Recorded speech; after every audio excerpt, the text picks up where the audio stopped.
You can't grow. You can't get out of your comfort zone without experiencing that fear. And every time you get uncomfortable, every time you try something new and you sit with that feeling of discomfort instead of running away from it, your comfort zone gets a little tiny bit wider.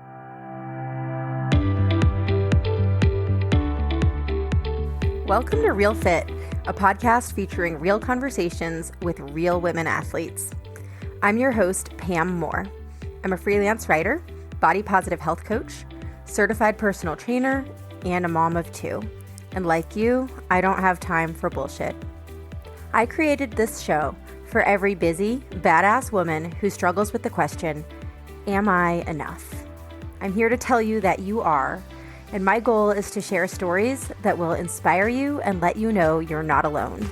Thanks for being here for this episode of Real Fit. Hello, welcome back to the Real Fit podcast. This is your host, Pam Moore. I am back with another 10-minute Tuesday mini episode. On our last 10-minute Tuesday, I shared one of my favorite strategies for dealing with imposter syndrome. I'm going to link to that in the show notes. This one sort of builds on that. They sort of overlap a little bit, but I want to share with you another strategy for dealing with imposter syndrome. Backing up, what is imposter syndrome? The term was coined in the 1970s by a psychologist, Pauline Clance, who was noticing that many high-achieving women were prone to experiencing the sense of unworthiness, this feeling that any of their accolades were a fluke, that they didn't really deserve any of their success. And it didn't make sense because these women in general were highly successful. You dig a little deeper into what's going on when you're experiencing imposter syndrome and the fact that you don't feel like you have any business being where you are or trying whatever it is you're going to try or applying for a promotion, a new job, attempting a new sport, whatever it is. In a way, it totally makes sense to feel that sense of panic and, oh my God, I'm going to be found out as a fraud, because we all tend to experience that when we're trying something new. The way I see it is when you're trying something new, you're inevitably going to experience growing pains. Those growing pains often come in the form of imposter syndrome. Probably at least once a week, I ask myself why I am a writer. Even though that's what I do, I find it incredibly hard to actually get words from my brain to my fingertips onto the screen. Or I can make words, but I have a hard time making them make sense. Like in my mind, whatever I'm thinking is so brilliant, and then to communicate it in a brilliant way or an even decent way is really hard. Even these articles that I write, like I just wrote one for the Washington Post on jump roping, which I'm happy to link to in the show notes if you have jump roping curiosity. You would think this is so straightforward. It's just, why is jump roping popular right now? How do you get into it? What are the do's and don'ts? It's not rocket science. It's certainly not a think piece. But after I've interviewed more than half a dozen sources, and I'm like drowning in interview transcripts, and I'm trying to distill all this information down into what's going to be really helpful and useful for the reader, I can get really overwhelmed, and maybe I'm writing a lot slower than I think I should be writing. My inner critic is getting really loud, like, can't you write faster? Why aren't you done with this yet? And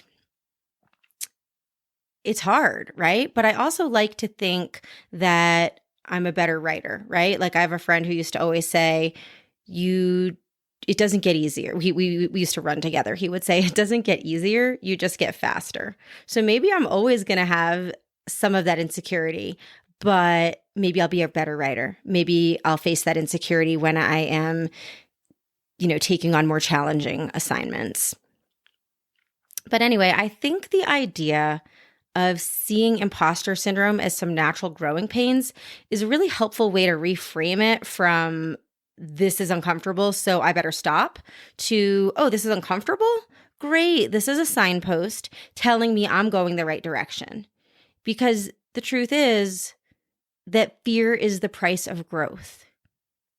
You can't grow, you can't get out of your comfort zone without experiencing that fear. And every time you get uncomfortable, every time you try something new and you sit with that feeling of discomfort instead of running away from it, your comfort zone gets a little tiny bit wider every single time. It's a growing pain.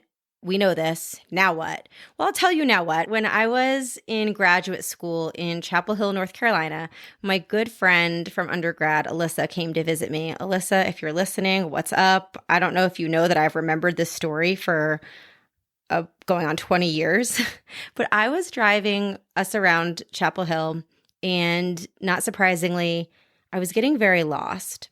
I have a penchant for getting lost. I always have. This was in the early 2000s, so we didn't have like phones. Maybe we had a flip phone. Didn't have smartphones. Didn't have GPS. And I'm just going, oh my God, Alyssa, I'm sorry. We're lost again. Oh my God, I don't know where we are. Oh, don't worry. I'll figure it out. And I'm just getting like really uptight. And Alyssa is known for being really calm. And she didn't care. She was like, look, I'm on vacation. I'm just here to visit you. And then she said this thing that has stuck with me for all these years. She said, Pam, think of this as your bat mitzvah. Okay, what does driving a car and getting lost have to do with one's bat mitzvah?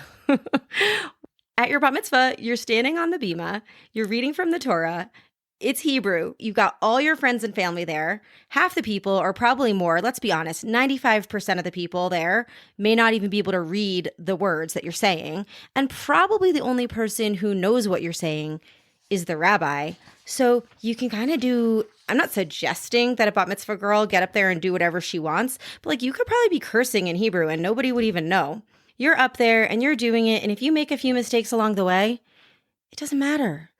Your friends and family, everybody in the congregation is going to congratulate you. They're going to wish you mazel tov. They're going to hand you a card, give you a gift. They're going to be proud of you no matter what. It doesn't have to be perfect to be worthwhile. And more importantly, like most people are not going to notice. What ends up happening if you get too hung up on what everybody's going to think of you, you can descend into perfectionism. And perfectionism is never, ever good. Perfectionism is actually a version of procrastination. As we keep telling ourselves, oh, I just need to research one more thing. I just need to do one more thing. Or I want to get it right. It needs to be presentable. All the time that you're taking researching and preparing is time that people aren't getting to experience what you have.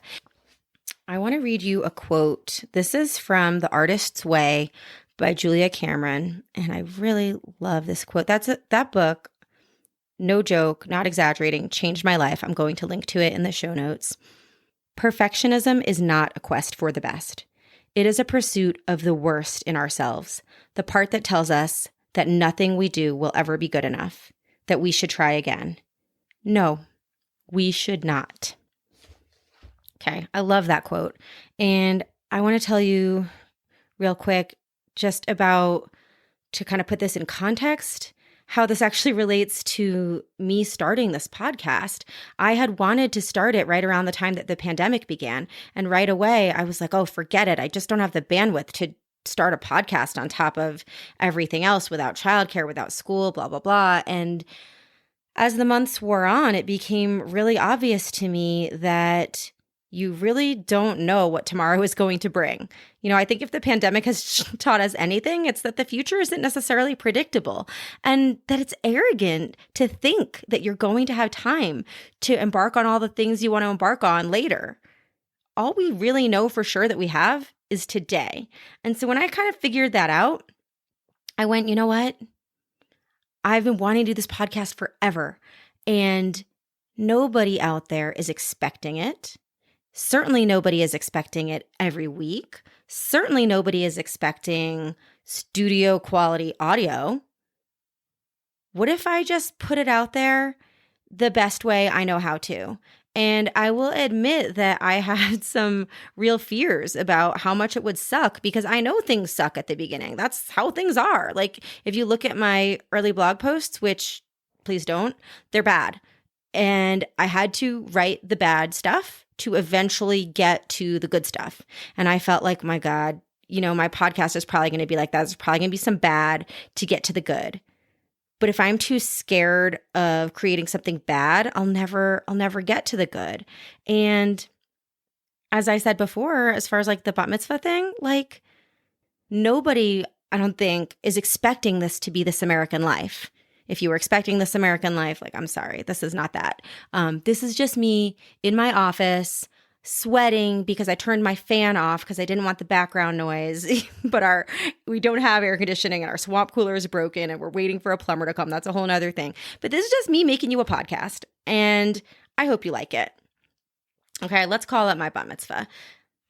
And I hope that you will remember that whatever it is you're trying to do, whatever you're on the precipice of, that you freaking go for it, knowing that the harshest critic that you will ever have is yourself. So go easy on yourself. Treat yourself like a friend and know that everybody who's watching, or let's be more accurate, anybody who might be watching, probably not as many people as you think, they're probably just going to be pumped that you got out there and you did something. They're not going to care how well you did it. Moving on, a huge, huge thank you to everyone who has texted me or Facebook messaged me to say that they like what I'm creating here. I really appreciate that. You have no idea how much it makes my day when I just get a message that people are out there listening and liking it. Also, thank you so much for the reviews and ratings. And if you haven't, please go ahead and give me some love on Apple Podcasts or wherever you listen, because that helps more people find the show. I want to shout out a couple of kind reviewers. I have I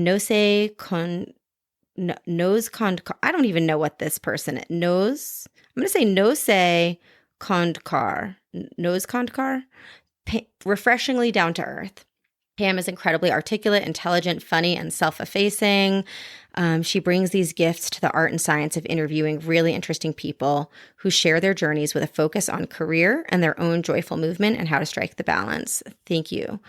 I also have a really sweet review here from Nina Badson, who says it's a refreshing voice. Pam is a refreshing voice in the fitness and body image space. I love her questions with athletes. She's a great listener, and she brings the conversation interesting directions. Can't wait to hear more. Thank you so much, Nina. If you want more info about imposter syndrome and you haven't yet, go to my website, pam-moore.com. I have a little gift for you there. If you haven't yet subscribed to my website, if you do now, you will get a free PDF. It's like a little cheat sheet on how to deal with imposter syndrome. It's 5 of my favorite imposter syndrome busting strategies. When you give me your email, all it means is you're just going to get like a very intermittent update from me. I will never spam you, never sell your email. So I promise you, I will rarely, if ever, be emailing you more than twice a month. Thank you so much for listening. Thank you for being part of my podcasting journey. And until next time, keep it real.